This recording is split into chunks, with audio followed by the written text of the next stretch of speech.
pinakikilala ko po sa inyo si Master Chamberlain Mendoza, 6-degree black belt. Si national champion din, si Karan. Kami magkakasama pa sa si Karan.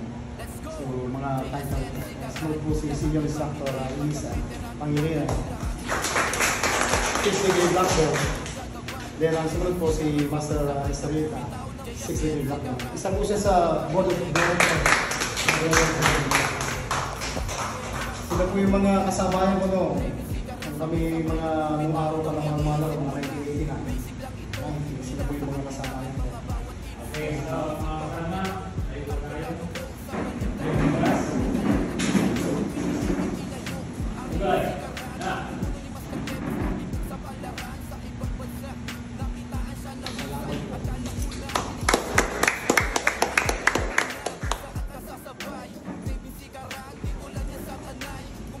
Yung nga po palang ang Global Sikaran po pala ay para sa inyong kalaman ay dalawang beses na po tayong nag-exhibition sa National Basketball Association.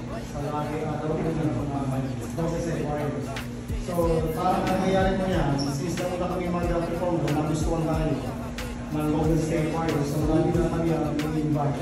So hopefully, makasama namin yung mga player dito pagdating sa tapos yung opening salvo po ng Tanay, introduce na po ng Tanay ang Sikaran. Yun po ang pinag-contact. Mayroon na rin po sarili na Sikaran Festival ng Tanay. Beside from Baras, dati meron na yung Baras Sikaran Festival na nawala. So ngayon sa Tanay meron na.